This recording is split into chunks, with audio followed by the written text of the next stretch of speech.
ദൈവനാമത്തിന് മഹത്വമുണ്ടാകട്ടെ. വിവിധ ഇടങ്ങളിലായി എന്നെ ശ്രദ്ധിക്കുന്ന എല്ലാ ബഹുമാന്യ ശ്രോതാക്കൾക്കും ഒരിക്കൽ കൂടി ക്രിസ്തുയേശുവിന്റെ ധന്യമായ നാമത്തിൽ എനിക്കുള്ള സ്നേഹ വന്ദനം ഈ സമയത്ത് ഞാൻ പ്രകാശിപ്പിക്കുന്നു. ഇന്ന് ഞാൻ പറയാൻ പോകുന്ന വിഷയം എന്നോട് ഒന്ന് രണ്ട് ആളുകൾ എഴുതി ചോദിച്ച ഒരു വിഷയമാണ്. ഇത് കേൾക്കുന്ന ആളുകൾക്ക് തെറ്റിദ്ധാരണ ഉണ്ടാകാൻ സാധ്യതയുണ്ട്. കാരണം റെലവൻ്റായ ഇത്തരം വിഷയങ്ങൾ സംസാരിക്കുമ്പോൾ ഈ സമീപകാലത്ത് ഒന്ന് രണ്ട് ആളുകൾ പറഞ്ഞു, ഞാൻ തന്നെ സൃഷ്ടിച്ച് ഞാൻ തന്നെ എഴുതിയിടുന്ന ചോദ്യങ്ങളും ഉത്തരങ്ങളുമാണിത് എന്ന് ചില ആളുകൾ പറഞ്ഞു. ഞാൻ ഈ സോഷ്യൽ മീഡിയയിൽ 2009 മുതലുണ്ട്. ഒരുപാട് ആളുകൾ മറിഞ്ഞിരുന്ന പല ചോദ്യങ്ങളും ചോദിക്കുന്നുണ്ട്. എന്നാൽ ചില വിദ്വാൻമാർക്ക് ഞാൻ പറയുന്ന കാര്യങ്ങൾ അത് കേട്ടേക്ക് ഞങ്ങളെല്ലാം കേൾക്കുന്നുണ്ട്, എല്ലാം നോക്കുന്നുണ്ട്, ശ്രദ്ധിക്കുന്നുണ്ട് എന്നൊക്കെ പറഞ്ഞാൽ അവരിങ്ങനെ സുരക്ഷിതരായി കഴിയും. ഇവരാരും ഇതിന് മറുപടി പറയുകയില്ല. എന്നോട് ചോദിക്കും, ഈ പക്കയെ കൊണ്ട് കല്ലെടുപ്പിക്കുന്ന പോലെ ഞാൻ അതിന്റെ ഉത്തരം പറയും. ഞാൻ പറയുന്ന ദൈവത്തിന്റെ മുമ്പാകെ നല്ല മനസ്സാക്ഷി ഉള്ളവനായിരിക്കാനാണ് ഈ ഉത്തരം പറയുന്നത്. അപ്പൊ ചില പറയുന്നത് ഇതുപോലത്തെ ചോദ്യങ്ങൾക്കൊക്കെ ഉത്തരം ഞാൻ പറയുന്നത് എനിക്ക് അവസരങ്ങൾ നൽകപ്പെടാത്തത് കൊണ്ടാണ് ഞാൻ അതിന് അങ്ങനെ പറയുകയാണെന്ന് കുറെ എന്നെ ആക്ഷേപിക്കുന്ന കുറെ ആളുകളിവിടെ ഉണ്ട്. അത് മിക്കവാറുള്ള ആളുകൾ ഞങ്ങളുടെ വിഭാഗത്തിൽപ്പെട്ട ആൾ തന്നെയാണ്. അപ്പൊ കഴിഞ്ഞ ഒന്ന് രണ്ട് ദിവസങ്ങൾ എന്നോട് ചില ആളുകൾ പറഞ്ഞു, ഇപ്പോൾ നമ്മുടെ ഈയിടയിൽ നടക്കുന്ന ഈ കൺവെൻഷനുകളെ സംബന്ധിച്ച് ഒരു വീഡിയോ ചെയ്താൽ നല്ലതാണ്. ഞാൻ ചോദിച്ചു, ഞാൻ എന്തിനാ അത് ചെയ്യുന്നത്? അപ്പോൾ അത് പറഞ്ഞു, അച്ഛന് ഉള്ള കാര്യം ഉള്ളതുപോലെ പറയും, അതുകൊണ്ട് അത് ചെയ്യുന്നത് നല്ലതാണ് എന്ന് പറഞ്ഞു. എന്നാൽ ഇതേക്കുറിച്ച് ഞാൻ പറഞ്ഞാലും യാതൊരു മാറ്റവും സമൂഹത്തിനുണ്ടാവുകയില്ല. കുറെ കൂടെ വിരോധവും വ്യക്തിപരമാക്കുന്ന വിദ്വേഷവും വർദ്ധിക്കുകയും പരോക്ഷമായ ആക്രമണങ്ങൾ ഉണ്ടാകുകയും ചെയ്യും എന്നതിനപ്പുറത്ത് വേറെ പ്രയോജനമൊന്നും ഉണ്ടാവുകയില്ല. അതുകൊണ്ട് ഞാൻ വേർപെട്ട ദൈവത്തിന്റെ ഇടയിലെ കൺവെൻഷൻ എന്ന് പറയുമ്പോൾ ഈ പെന്തക്കോസ്തുകാരുടെയും ബ്രദറുകാരുടെയും മൊത്തം കൺവെൻഷനെ ഒന്നിച്ചു ചേർത്താണ് ഞാൻ അതേക്കുറിച്ച് ഇപ്പോൾ എന്നെ മറുപടി പറയാൻ പോകുന്നത്. ഒന്ന്, ഈ കൺവെൻഷൻ കൊണ്ട് ഈ കാലഘട്ടങ്ങളിൽ ഏതെങ്കിലും പാപികളെ റീച്ച് ചെയ്യാൻ സാധിക്കുന്നുണ്ടോ എന്നുള്ളതാണ് എന്നോട് ചോദിച്ചൊരു ചോദ്യം. ഞാൻ എന്റെ അനുഭവശത്തും ഞാൻ മനസ്സിലാക്കുന്നതനുസരിച്ചും അതിന് ഒരു വിശദീകരണം പറയാൻ ആഗ്രഹിക്കുകയാണ്. ഞാൻ ദൈവദൂതനല്ല, അതുകൊണ്ട് തെറ്റിൽ വരാൻ സാധ്യതയുണ്ട്. ഇനി ഞാൻ പറയുന്ന കാര്യങ്ങൾ വ്യത്യസ്തമായിട്ടാണ് ചില ആളുകൾക്ക് തോന്നുന്നതെങ്കിൽ നിങ്ങൾക്ക് നിങ്ങളുടെ അഭിപ്രായങ്ങൾ പറയാനുള്ള സ്വാതന്ത്ര്യമുണ്ട്. ഇത് സോഷ്യൽ ഫോറമാണ്. ഇവിടെ ഇന്നതേ പറയാവൂ അല്ലെ ഇന്ന നിലയിലേ സംസാരിക്കാവുന്നൊന്നുമില്ല. എന്നോട് ചില ആളുകൾ പറയാറുണ്ട്, അച്ഛൻ ഇങ്ങനെയുള്ള കാര്യങ്ങളൊക്കെ പറയുന്നതുകൊണ്ടാണ് നമ്മുടെ ആളുകളൊക്കെ ശുശ്രൂഷയ്ക്ക് വിളിക്കാത്തത് അല്ലെങ്കിൽ സഹകരിപ്പിക്കാത്തതെന്ന് പറയും. ഇതൊക്കെ പറയാൻ ആരെങ്കിലും ഒരാളെങ്കിലും വേണ്ടേ? ഇതൊന്നും പറയാതെ വളരെ എല്ലാം പറയേണ്ട ഒന്നും പറയാതെ പമ്മി നിന്ന് ശുശ്രൂഷ ചെയ്യുന്ന ആളുകളുടെ ലക്ഷ്യം എന്താണെന്നുള്ളത് പൊതുജനത്തിന് നന്നായിട്ട് അറിയാം. അതുകൊണ്ട് ഞാൻ അതിലേക്കൊന്നും പ്രവേശിക്കാൻ ആഗ്രഹിക്കുന്നില്ല. എന്റെ ബാല്യകാലം മുതൽ നിരവധി കൺവെൻഷനുകൾ ഞാൻ സംബന്ധിച്ചിട്ടുണ്ട്. പ്രസംഗനായിട്ടല്ല, കേൾവിക്കാരനായിട്ട്. ആ കാലഘട്ടങ്ങളിൽ അനുഗ്രഹിക്കപ്പെട്ട അനേക ദൈവദാസന്മാർ ആ കാലത്തിന്റെ പ്രത്യേകതയായി ദൈവം എഴുന്നേൽപ്പിച്ച് ശുശ്രൂഷ ചെയ്തിട്ടുള്ള ആളുകളാണ്.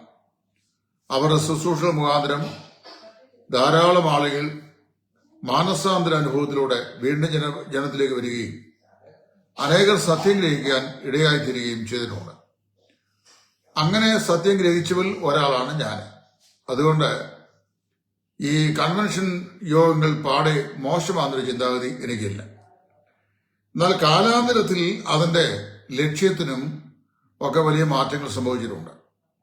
ഈ ലക്ഷ്യത്തിന് മാറ്റം എന്ന് പറഞ്ഞു കഴിഞ്ഞാൽ ആണ്ടിന്റെ ഒരു പ്രത്യേക സീസണിൽ, പ്രത്യേകിച്ച് ഈ സമ്മർ കാലഘട്ടമാകുമ്പോൾ നവംബർ മുതൽ മാർച്ച് വരെയുള്ള കാലഘട്ടങ്ങളിൽ കേരളത്തിൽ മധ്യതിരുവിതാംകൂറിലും അപൂർവം ചില വടക്കൻ പ്രദേശങ്ങളിലും മാത്രം കാണുന്ന ഒരു പ്രതിഭാസമാണ് പെന്തക്കോസ്ത് ബ്രദറൻ സഭകളുടെ കൺവെൻഷനുകൾ.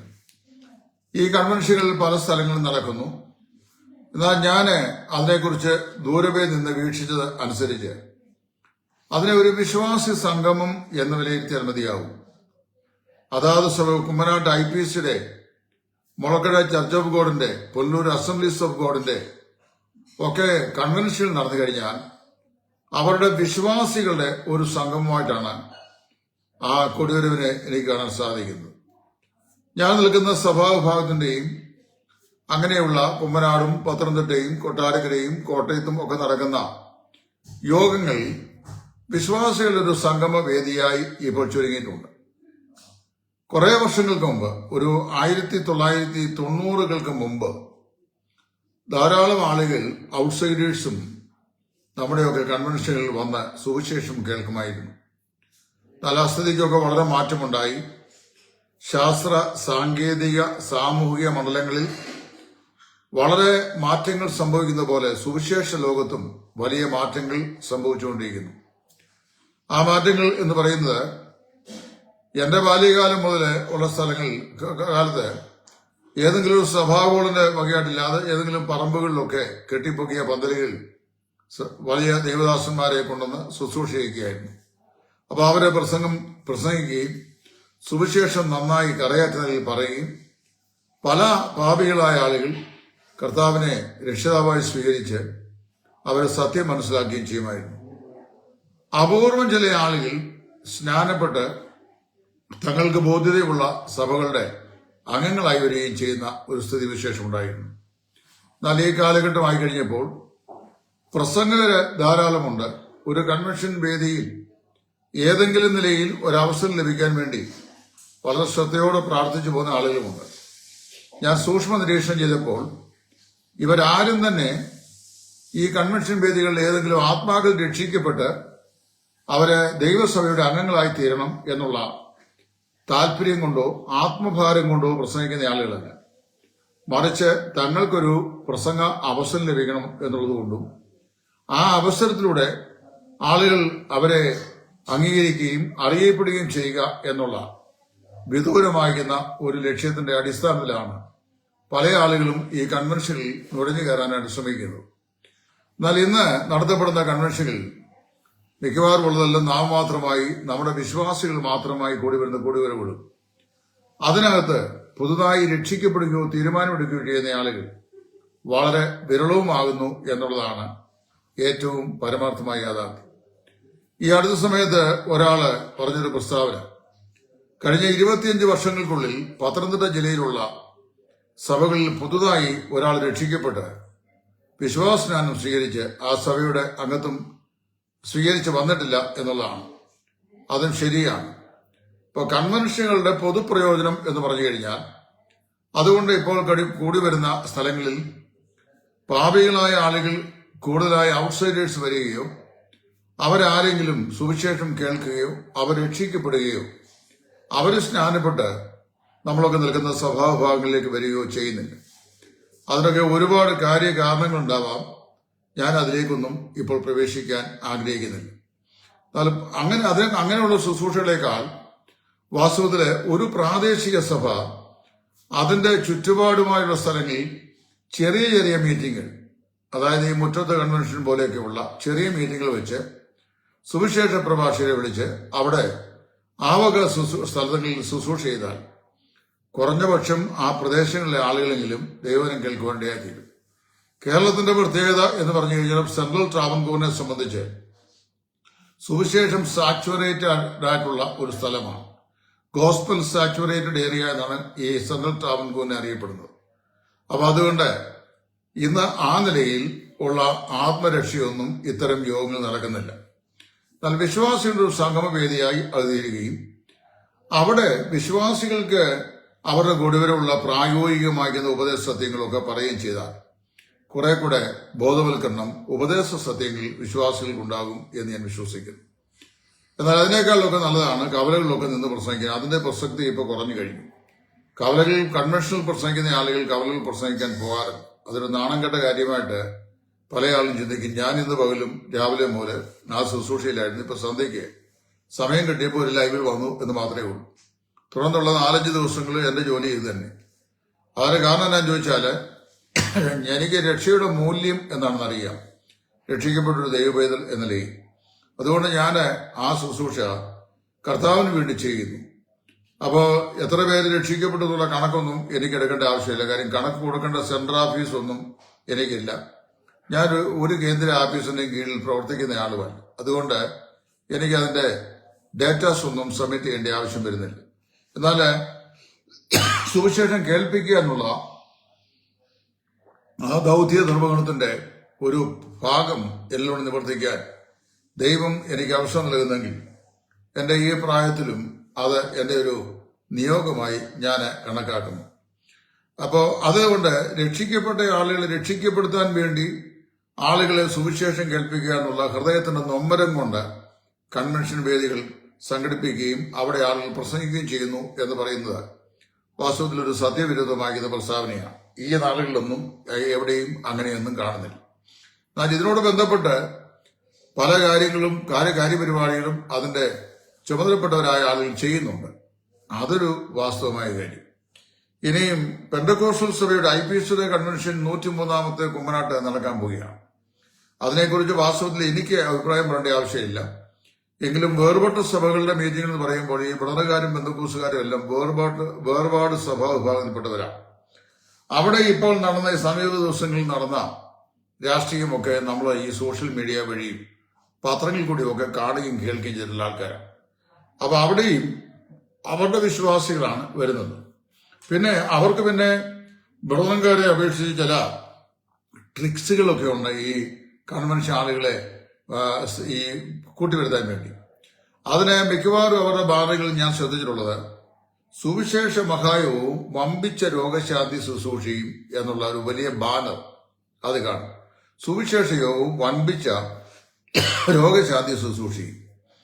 എനിക്ക് ഞാൻ 5ാം ക്ലാസ് 4ാം ക്ലാസ് ഒക്കെ പഠിക്കുന്ന സമയത്ത് 5, 6, 7 ഒക്കെ പഠിക്കുമ്പോൾ ഞാൻ വളർന്നു വന്ന നാരങ്ങാനം വില്ലേജിൽ തോന്നിയാമലേ ഞങ്ങൾക്ക് ഏതെങ്കിലും വയറുവേദനയോ ഒക്കെ അസുഖം വന്നു കഴിഞ്ഞാൽ പോകുന്നത് ഇലന്തൂർ ഗവൺമെന്റ് ഹോസ്പിറ്റൽ ഡിസ്പെൻസറിയാണ്.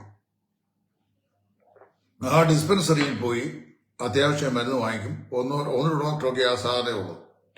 പിന്നെ പ്രൈവറ്റ് സെക്ടറിൽ ഉണ്ടായിരുന്നത് പത്തനംതിട്ട ക്രിസ്ത്യൻ മെഡിക്കൽ ഹോസ്പിറ്റലും കോട്ടയംകാരൻ എന്ന് പറയുന്ന ആളിന്റെ ഒരു ആശുപത്രിയും അതാണ് പ്രൈവറ്റ് സെക്ടറിൽ ഉണ്ടായിരുന്നത്. പിന്നെ പത്തനംതിട്ട ഗവൺമെന്റ് ആശുപത്രി ഉണ്ടായിരുന്നു. മാലക്കര ഒരു ചെറിയ ഹോസ്പിറ്റലായിരുന്നു, അതിപ്പോഴും ഉണ്ട്. അതിപ്പോൾ കുറച്ചുകൂടെ വിപുലമാക്കപ്പെട്ടു. കോഴഞ്ചേരിയിൽ നിന്ന് കാണുന്ന മുത്തൂറ്റ് ഹോസ്പിറ്റൽ, പൊയ്യാൻ ഹോസ്പിറ്റൽ, രാജൻ ഡോക്ടറുടെ ചിൽഡ്രൻസ് ഹോസ്പിറ്റൽ, പിന്നെ പത്തനംതിട്ട കാണുന്ന മുത്തൂറ്റ് ഹോസ്പിറ്റൽ, ഇതുപോലെയുള്ള പ്രശസ്തമായ ആശുപത്രികളൊക്കെ വളരെ വിരളമായിരുന്നു. തിരുവല്ല സൈഡിലേക്കൊക്കെ ആളുകൾ പോകുന്നത് വളരെ പ്രയാസമാണ്. കാര്യം അന്ന് ട്രാൻസ്പോർട്ടേഷൻ മീൻസ് വളരെ കുറവാണ്. അതുകൊണ്ട് ഞങ്ങളൊക്കെ അങ്ങനെയുള്ള ഗ്രാമപ്രദേശങ്ങളിലെ ട്രീറ്റ്മെന്റിലാണ് കഴിഞ്ഞിട്ടുള്ളത്. ഈ സുവിശേഷയവും വൻപിച്ച രോഗശാന്തി ശുശ്രൂഷയും എന്ന് പറയുന്ന ബാനർ ഇന്നത് ഒരു പൊളിയാണെന്ന് എല്ലാവർക്കും മനസ്സിലായിട്ടുണ്ട്. കാരണം അറിയാമോ, ഈ പറയപ്പെട്ട സ്ഥലത്ത് വരുന്നവർക്ക് ആർക്കും ഒരു രോഗശാന്തിയും ലഭിക്കുന്നില്ല എന്നുള്ളതാണ് വിഷയം. ഇനി രോഗശാന്തി ലഭിക്കുന്നില്ലെങ്കിലും പാപശാന്തിയെങ്കിലും ലഭിച്ചാൽ മതിയായിരുന്നു. അത് ലഭിക്കുന്നുണ്ടോ എന്ന് എനിക്ക് അറിയാൻ വയ്യ. ഇപ്പൊ ഏതായാലും അതുകൊണ്ട് ഈ ബാനറിനകത്ത് മാത്രമുള്ള രോഗശാന്തിയായിട്ട് അത് അവശേഷിക്കുന്നു. അതും ജനത്തിന്റെ കണ്ണിൽ പൊടിയിടുന്ന ഒരു പരിപാടിയായി മാറിയിരിക്കുകയാണ്. കഴിഞ്ഞ 30 വർഷങ്ങൾക്കുള്ളിൽ ഈ നമ്മുടെ കേരളത്തിൽ പൊങ്ങിയിട്ടുള്ള പ്രൈവറ്റ് സൂപ്പർ സ്പെഷ്യാലിറ്റി ഹോസ്പിറ്റലിന്റെ എണ്ണം വളരെ അധികമാണ്. കോട്ടയം ഡിസ്ട്രിക്റ്റിൽ തന്നെ എത്ര പ്രശസ്തമായ ഹോസ്പിറ്റലാണ്. പത്തനംതിട്ട ഡിസ്ട്രിക്റ്റിൽ തന്നെ believers hospital, Pushpagiri medical college hospital, believers medical college hospital, Thiruvalla medical mission hospital, പിന്നെ ഇങ്ങനെ ഇഷ്ടം പോലെ കിടക്കുകയാണ്. ഇവിടെ എല്ലാ സ്ഥലങ്ങളിലും രോഗികളുടെ എണ്ണം വർദ്ധിച്ചു വരുന്നതല്ലാതെ ഇവിടെ ഈ വമ്പിച്ച സുവിശേഷയോഗവും അത്ഭുത രോഗശാന്തി ശുശ്രൂഷയും വെച്ചിട്ട് ഒരു മനുഷ്യൻ പോലും സൗഖ്യം പ്രാപിച്ചതായിട്ട് എങ്ങും കണ്ടിട്ടുമില്ല. അതുകൊണ്ട് ഞാൻ ദൈവികമായ രോഗശാന്തിയെ എതിർക്കുന്നു എന്നല്ല. ചില ആളുകൾ എന്നെക്കുറിച്ച് അങ്ങനെ പറയാറുണ്ട്. ഞാൻ അതിനെ എതിർക്കുന്നയാളാണ്. അൻസന്മാരാണെന്നൊക്കെ അങ്ങനെ ഞാൻ അതിനെ പരിശുദ്ധാത്മാവിന്റെ പ്രവൃത്തിയെ ക്വസ്റ്റ്യൻ ചെയ്യുന്ന ആളായിട്ടൊക്കെ പറയാറുണ്ട്. അങ്ങനെയല്ല. പരിശുദ്ധാത്മാവിന് ഒരാളെ സൗഖ്യപ്പെടുത്താൻ കഴിയും. പക്ഷേ ഈ നാടാകെയുള്ള മുഴുവൻ ആൾക്കാരെയും പരിശുദ്ധാത്മാവ് അങ്ങനെ സൗഖ്യപ്പെടുത്തുന്നില്ല എന്നുള്ളതാണ് ഞാൻ മനസ്സിലാക്കുന്നത്. 10,000 ക്യാൻസർ പേഷ്യന്റിന് വേണ്ടി പ്രാർത്ഥിക്കുമ്പോൾ ചിലപ്പോൾ 3 പേര് രക്ഷപ്പെട്ടിരിക്കാം, അപൂർവമായി രക്ഷപ്പെട്ടിരിക്കാം. ബാക്കി ആളുകളൊക്കെ തുടർ ചികിത്സകളോ ചികിത്സയുടെ അന്ത്യത്തിലോ മരണത്തിന് വശപ്പെട്ടു പോവുകയാണ് ചെയ്യുന്നത്. ചുരുക്കം പറഞ്ഞു കഴിഞ്ഞാൽ ഈ യേശുക്രിസ്തുവിന്റെ കാലത്തും അപ്പോസ്തലന്മാരുടെ കാലത്തും അരങ്ങേറിയതുപോലുള്ള അത്ഭുത രോഗശാന്തിയൊന്നും ഇന്ന് എവിടെയും നടക്കുന്നില്ല. പിന്നെ സ്റ്റേജിലും വീഡിയോയിലും യൂട്യൂബിലും ഒക്കെയായിട്ട് പലതുമൊക്കെ സംഭവിക്കുന്നുണ്ട്. അതൊക്കെ പ്രേക്ഷകരെ കണ്ണിൽ പൊടിയിടാൻ വേണ്ടിയുള്ള പരിപാടി എന്ന് മാത്രമേ ഉള്ളൂ. ഞാൻ പറഞ്ഞു വന്നതിന്റെ സാരം ഈ കാലഘട്ടങ്ങളിലെ കൺവെൻഷനുകൾ കൊണ്ട് പ്രയോജനമുണ്ടോ എന്ന് ചോദിച്ചാൽ പ്രയോജനമുണ്ട്. അത് പ്രസംഗിക്കാൻ പോകുന്നവർക്ക് നല്ല ഒരു സാമ്പത്തിക കൂട്ടായ്മ കിട്ടും.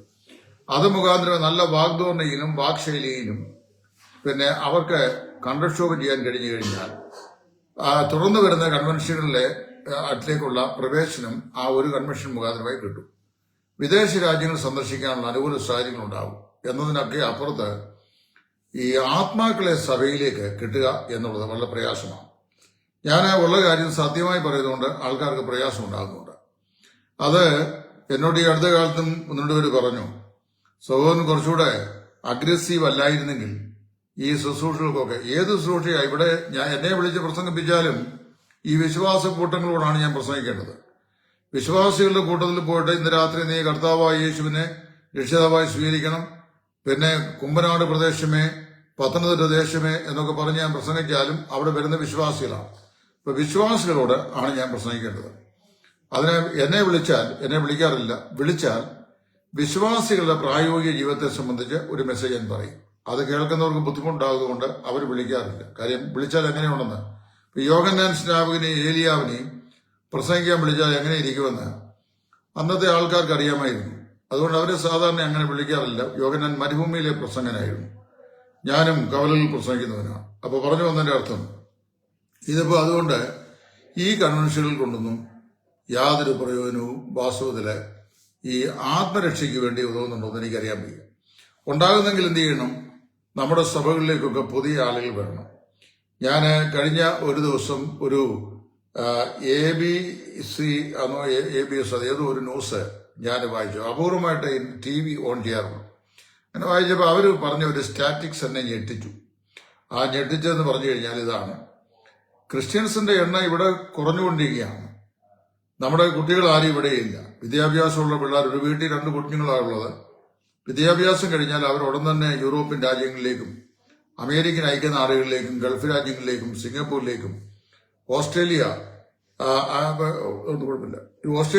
ഇംഗ്ലണ്ട്, അയർലൻഡ്, ന്യൂസിലാൻഡ് രാജ്യങ്ങളിലേക്കും ഒക്കെ അവർ ജോലി എളുപ്പത്തിൽ പോവുകയാണ്.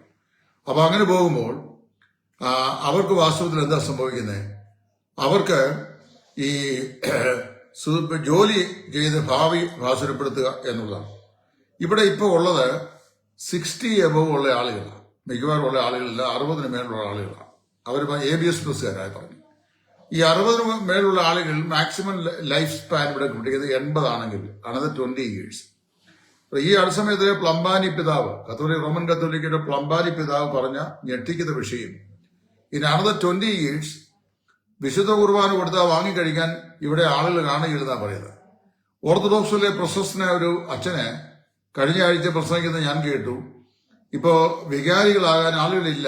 കാര്യം ആ ശുശ്രൂഷയ്ക്ക് വേണ്ടി ആളുകളില്ല. വയസ്സന്മാരായ അച്ഛന്മാരെ കൊണ്ട് കുർബാനകൾ ചൊല്ലിക്കുന്നത് ആളുകളില്ല. വളരെ പ്രയാസമാണ്. അപ്പൊ ആ നിലയിലേക്ക് ക്രൈസ്തവ സമൂഹം ചുരുങ്ങിക്കൊണ്ടിരിക്കുകയാണ്. വേർപെട്ട സഭകളുടെ എണ്ണവും പെന്തക്കോസ്തുകാർ സാധാരണയായി പൊതുവെ ബ്രദറുകാരെ സംബന്ധിച്ച് ആക്ഷേപിച്ച് പറയുന്ന ഒരു വിഷയം വംശനാശം സംഭവിക്കുന്ന വിഭാഗമാണ് എന്നവർ പറയുന്നുണ്ട്. കാരണം അവർക്ക് എണ്ണം കൂടുതലുണ്ട്, നമുക്ക് എണ്ണം കുറവാണെന്നുള്ളതാണ്. ശരിയാണ്, വളരെ എണ്ണം കുറഞ്ഞുകൊണ്ടിരിക്കുക. ഓരോ പ്രാദേശിക സഭകളിലും 5 കുടുംബം, 8 കുടുംബം, 10 കുടുംബം, 12 കുടുംബം, ടോട്ടൽ നമ്പേഴ്സ് 30, 20, 40 ഒക്കെ വന്നിരിക്കുകയാണ്. ഉള്ളത് തന്നെ സമാധാനമായി മുമ്പോട്ട് പോകുന്ന അന്തരീക്ഷം വളരെ കുറവാണ് പല സ്ഥലങ്ങളിലും. അപ്പൊ ഈ സ്ഥിതി മുമ്പോട്ട് പോയി കഴിഞ്ഞാൽ in another 20 years many of the church halls will be closed down. അനേക സഭാമുറികളും അടയ്ക്കപ്പെടും. പിന്നെ പലതിലേക്കും ആളുകൾ പുതിയ അഡീഷൻസ് ഇല്ലതാണ്. അങ്ങനെ വരുമ്പോൾ ഈ കൺവെൻഷനുകളൊക്കെ ഇങ്ങനെ നിലയ്ക്കാൻ പോവുകയാണ്. പിന്നെ മാറി വരുന്ന ഇന്ത്യയുടെ രാഷ്ട്രീയ പരിസ്ഥിതി അതും ഇതിനൊരു മുഖാന്തരമാണ്. സൂക്ഷ്മമായ കാര്യങ്ങളെ വിലയിരുത്തുന്ന ഞങ്ങളെപ്പോലെയുള്ള ആളുകൾക്കാണ് ഈ ഓൺകമ്മിങ് ഡേഞ്ചർ വ്യക്തമായി മനസ്സിലാക്കാൻ സാധിക്കുന്നത്. എന്ന് പറഞ്ഞു കഴിഞ്ഞാൽ നമ്മുടെ രാഷ്ട്രീയ വീക്ഷണവും രാഷ്ട്രീയ സ്ഥിതിഗതികളും സമീപനങ്ങളും ഇവിടുത്തെ ക്രൈസ്തവ സമൂഹത്തിന് അനുകൂലമല്ലാത്ത ഒരു നിലയിലേക്ക് കാര്യങ്ങൾ പോയിക്കൊണ്ടിരിക്കുകയാണ്. ഇത് മുമ്പേ ഞാൻ വാർത്ത വായിച്ചു ഫേസ്ബുക്കിനകത്ത്, നേരമൊന്നും എനിക്കറിയാൻ വയ്യ. ഇനി സദ്യയാണ് UP-യിലെ ഈ പ്രാവശ്യം ക്രിസ്മസിന് വെക്കേഷൻ ഇല്ല.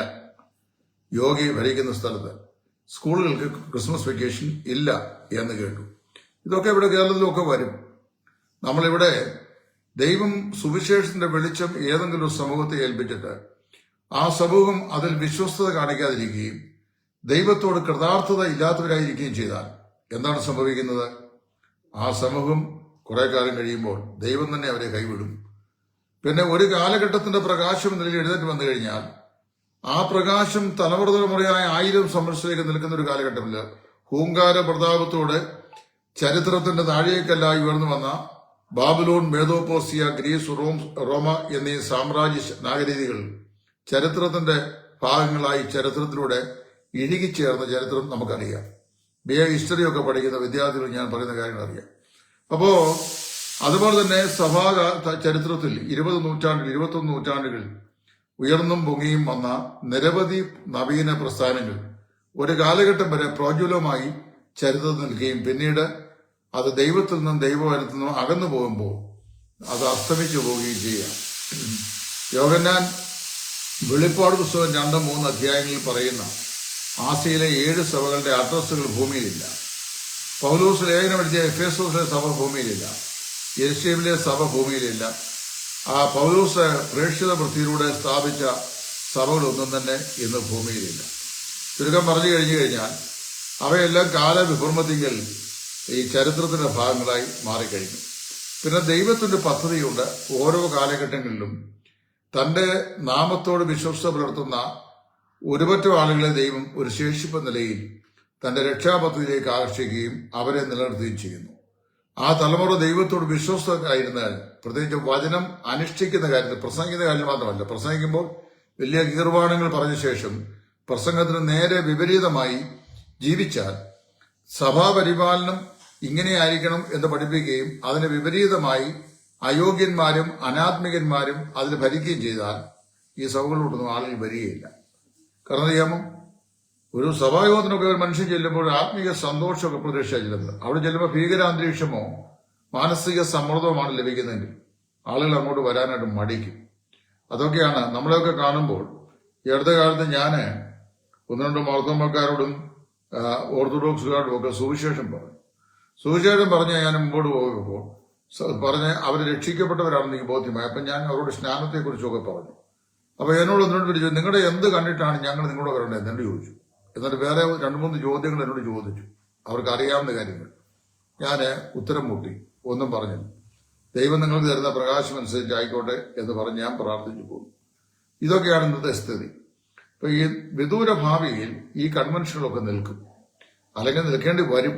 കാരണം അറിയാമോ, കൺവെൻഷനുകൾ പ്രസംഗിക്കാൻ അവസരം കാത്തിരിക്കുന്ന സുവിശേഷ പ്രസംഗികർ കവലകൾ പ്രസംഗിക്കാനോ വീട് സന്ദർശിക്കാനോ സുവിശേഷം വ്യക്തിഗതമായി പങ്കിടാനോ ഒന്നും തൽപരരായ ആളുകളല്ല. അവര് ഈ കൺവെൻഷൻ വേദികൾ പ്രത്യക്ഷപ്പെട്ട് പ്രശസ്തരായി തീരാൻ ആഗ്രഹിക്കുന്ന ആളുകളാണ്. ഇത് പറഞ്ഞപ്പോഴാണ് എന്നോട് പേര് പറഞ്ഞത്, എന്നെ കൺവെൻഷൻ വിളിക്കാത്തതിന്റെ കൊതിക്കറിനാണ്. എന്നെ കൺവെൻഷൻ വിളിച്ചാൽ ഇത് തന്നെ എന്റെ സ്ഥിതി.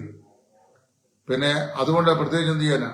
ഇപ്പൊ കൺവെൻഷൻ ഇവരിൽ പലരും കൺവെൻഷൻ പ്രസംഗിക്കുന്നതിനേക്കാൾ അധികം സോഷ്യൽ ഫോറത്തിൽ കൂടി ഞാൻ ആളുകളെ റീച്ച് ചെയ്യുന്നുണ്ട്. അത് വേർപാടുകാരെന്നല്ലേ ഉള്ളൂ, മറ്റനേക ആളുകൾ. ദൈവത്തിന്റെ വചനം, ഞാൻ ഒരു ദിവസം ക്ഷീണം കൊണ്ട് ഒരു മെസ്സേജ് പറയാൻ വരാതിരുന്നു കഴിഞ്ഞാൽ, വെച്ചാൽ ഇന്ന് മെസ്സേജ് ഇല്ലേ എന്നെ വിളിച്ചു ചോദിക്കുന്ന, വചനം കേൾക്കാൻ ആഗ്രഹിക്കുന്ന പല ആളുകളുണ്ട്. അതുകൊണ്ട് ഞാനത് ചെയ്യുന്നത് ഈ ദൈവവചനം കേൾക്കാൻ ആഗ്രഹിക്കുന്ന പൊതുസമൂഹത്തിന് വേണ്ടിയാണ്, ഏതെങ്കിലും ഒരു വിഭാഗത്തിന് വേണ്ടിയല്ല. അത് ഇന്ന് വരെയും ദൈവം എന്നെ കൊണ്ട് നിവർത്തിക്കുന്നു. So another 3 to 4 days I will be engaged in open air meeting. അതുകൊണ്ട് ഞാൻ ആ ശുശ്രൂഷയിൽ വ്യാപൃതനാണ്. എനിക്കിതൊരു വിഷയമല്ല. എന്നെ സംബന്ധിച്ച് കർത്താവിന് പറഞ്ഞത് സുവിശേഷം പ്രസംഗിക്കാനാണ്. കൃപാവരം തന്നതും അതാണ്. അത് ഞാൻ ജനം കേട്ടാലും ഇല്ലെങ്കിലും കവലകളിൽ നിന്ന് പ്രസംഗിക്കുന്നു. എനിക്ക് എന്റെ കൃത്യമായി ചെയ്തു എന്നുള്ള ആ ഹൃദയതയും എന്റെ മനസ്സിലുണ്ടാവും, ഹൃദയത്തിലുണ്ടാവും. ദൈവസന്നിധി നിൽക്കുമ്പോൾ ഇപ്പൊ ഇതിന്റെ എല്ലാം കണക്ക് ദൈവം ചോദിക്കുന്നത് ഇവിടെയല്ല. ക്രിസ്തുവിന്റെ ന്യായാസന മുമ്പാകെ നിൽക്കുമ്പോൾ അവിടെ നമ്മൾ ഇവിടെ വെച്ച് എന്ത് ചെയ്തു എന്നുള്ളതിന്റെ വ്യക്തമായ അക്കൗണ്ട് അവിടെ കൃത്യമായി കാണും. അതനുസരിച്ച് ദൈവം ഓരോരുത്തർക്കും പ്രതിഫലം കൊടുക്കും. അപ്പൊ അവിടെ ചെല്ലുമ്പോൾ എനിക്ക് അർഹമായത് കിട്ടാൻ കഴിഞ്ഞ 1978 മുതൽ 78 2 80 20 2022 2042 47 വർഷത്തെ എന്റെ അധ്വാന ഫലം കർത്താവിന്റെ സന്നയിൽ ഉണ്ടാവും എന്ന് ഞാൻ പൂർണ്ണമായും വിശ്വസിക്കുന്നു. എനിക്ക് ആരോടും പ്രത്യേകിച്ച് വിരോധമോ എന്നെ ശുശ്രൂഷയ്ക്ക് വിളിക്കാത്തതിന് പേരിൽ പരാതിയോ ആവലാതിയോ ഒന്നും, അങ്ങനെയൊക്കെ എനിക്ക് ആവലാതിയും പരാതിയും ഉണ്ടെന്നൊക്കെ പറഞ്ഞ് എന്നെ ആക്ഷേപിക്കുന്നവരുണ്ട്. എനിക്കൊരു പരാതിയില്ല. കാര്യം ഈ സമൂഹത്തിലേ പ്രസംഗിക്കേണ്ടി. അതുകൊണ്ട് എന്തോ പ്രയോജനമുണ്ട്? കുറെ തൊണ്ട കയറാന്നുള്ളതല്ലാതെ എന്തെങ്കിലും പ്രയോജനമുണ്ടോ? പ്രയോജനമുള്ള ഇതാണ്, പ്രസംഗിക്കാൻ പോയി കുറച്ച് പൈസ കിട്ടും. അത് കൺവെൻഷന്റെ വകയായിട്ട് കുറെ കിട്ടും, കുറെ വ്യക്തികളും കുറെ കിട്ടും. അത് എനിക്ക് അങ്ങ് കുറവ് വരുമെന്നല്ലേ ഉള്ളൂ. പക്ഷെ എന്നെ സംബന്ധിച്ച് ദൈവം ഈ ഓരോ ഇടങ്ങഴി മന്ന ശേഖരിക്കാൻ പറഞ്ഞ ഇസ്രയേലിൽ ചില ആളുകളെ കൈ കിട്ടിയതെല്ലാം വാരിക്കൂട്ടി പിറ്റേ നാൾ നോക്കിയപ്പോൾ അതെല്ലാം പുഴുത്തുപോയി എന്ന് വായിക്കുന്നുണ്ട്. അതുകൊണ്ട് എനിക്ക് ഈ കൺവെൻഷനെ പ്രസംഗിക്കാൻ പോകാഞ്ഞതിന്റെ പേരിൽ ദൈവം തമ്പുരാൻ എന്നെ പട്ടിണിയൊന്നും കരുതിയിട്ടില്ല. മറ്റുള്ളവരെക്കാൾ ഒട്ടും മോശക്കാരനും ആയിട്ടില്ല. കാരണം അവർക്ക് എന്തെല്ലാം ഉണ്ട് അതൊക്കെ ദൈവം തമ്പുരാൻ എനിക്ക് തന്നു. പിന്നെ എനിക്ക് ആദ്യം മുതൽ വേണ്ടാന്ന് ഞാൻ പറഞ്ഞ സാധനം എതിർ ക്രിസ്തുവിന് കൊടുക്കാൻ ബാങ്കിൽ പൈസ നിക്ഷേപിക്കാൻ എനിക്ക് ആവശ്യമില്ല. അപ്പോൾ എനിക്ക് ആ പൈസ വേണ്ട. 2, ഫിക്സഡ് ഡിപ്പോസിറ്റ് പൈസ എനിക്ക് വേണ്ട. കാരണം ഞാൻ മരിച്ചു കഴിഞ്ഞാൽ എനിക്ക് ഒരു വകയും ഈ ഫിക്സഡ് ഡിപ്പോസിറ്റ് ആയിട്ട് ബാങ്കിൽ എന്റെ പേരിൽ സുവിശേഷം കൊണ്ടുള്ളത് വേണ്ടെന്നാണ് എന്റെ അഭിപ്രായം. അപ്പൊ ഞാൻ അതിനുവേണ്ടി ഇന്ന് വരെയും ശ്രമിച്ചിട്ടുമില്ല. പിന്നെ ഇനി അത് എനിക്ക് മക്കൾക്ക് വേണ്ടി കരുതേണ്ട ആവശ്യമില്ല. കാര്യം 2 പെൺമക്കളുണ്ട്. അവരെ 2 പേരെയും വിവാഹം കഴിച്ചു. അവർ 2 പേരും കുടുംബസ്ഥരാണ്. കൊച്ചുമക്കൾ 6 പേരുണ്ട്. അവരെ വെൽറ്റുടുക, അവരെ ദൈവം തമ്പുരാൻ ഞാനും എന്റെ ഭാര്യയും കർത്താവിന് വേണ്ടി വെയിൽ കൊള്ളുകയും അപമാനം സഹിക്കുകയും നിന്ന സഹിക്കുകയും വേദനപ്പെടുകയും ഒക്കെ ചെയ്തതിന്റെ പ്രതിഫലമായി ഈ കുഞ്ഞുങ്ങളെ ദൈവം തമ്പുരാൻ അനുഗ്രഹിച്ചിട്ടുണ്ട്.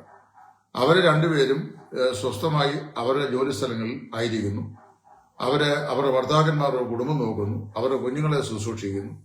അപ്പൊ അവർക്ക് ഞങ്ങൾക്കൊന്നും കൊടുക്കേണ്ട ആവശ്യമില്ല. അതായത് അയ്യോ അവർക്ക് എന്തെങ്കിലും കൊടുത്തില്ലെങ്കിൽ അവരെ പട്ടിണി കിടന്നു പോകുമല്ലോ എന്ന് വെച്ചോട്ട് ഞങ്ങൾ അവർക്ക് വേണ്ടി ഒന്നും കൊടുക്കേണ്ട ആവശ്യമില്ല. കാര്യം അവർ അധ്വാനിച്ച് ജോലി ചെയ്ത് ജീവിക്കുന്നവരാണ്.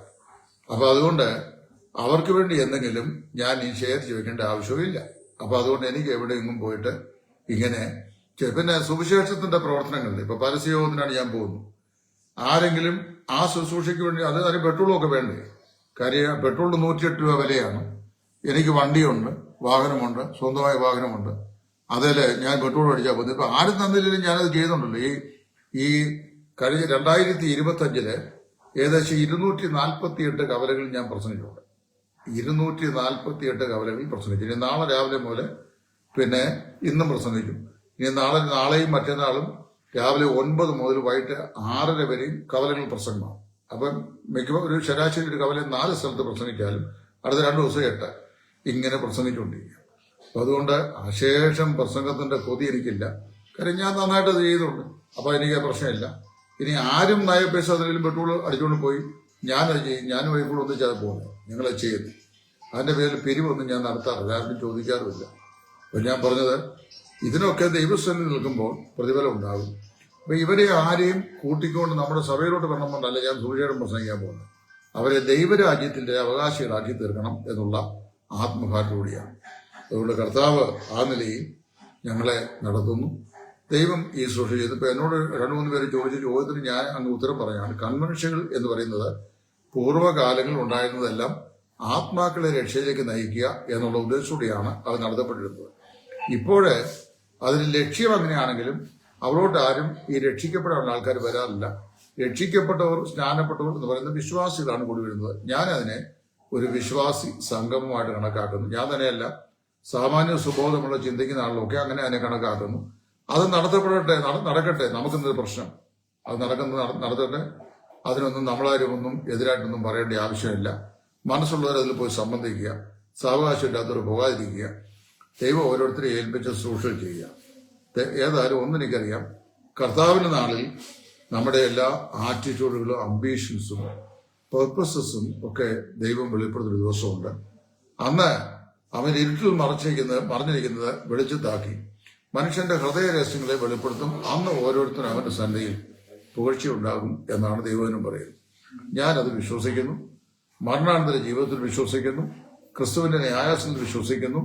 ഓരോരുത്തരുടെയും പ്രവൃത്തിക്ക് തക്കവണ്ണം കർത്താവ് പ്രതിഫലം കൊടുക്കുന്നു വിശ്വസിക്കുന്നു. ഞാൻ ചെയ്ത പ്രവൃത്തിക്ക് ദൈവം തക്കതായ പ്രതിഫലം എനിക്ക് തരുമെന്ന് ഞാൻ വിശ്വസിക്കുന്നു. ഞാൻ ചെയ്യേണ്ടതായിരുന്ന ചില ശുശ്രൂഷകൾ എനിക്ക് നൽകാതിരുന്ന ആൾക്കാർ വേറെ ചില തട്ടിപ്പറിച്ചത് ചെയ്തതിനും എന്റെ അക്കൗണ്ടിലേക്ക് അതിന്റെ ഞാൻ ചെയ്യേണ്ടപ്പോൾ അതിനുള്ള പ്രതിഫലവും കൂടെ എനിക്ക് കിട്ടുമെന്ന് ഞാൻ വിശ്വസിക്കുന്നു.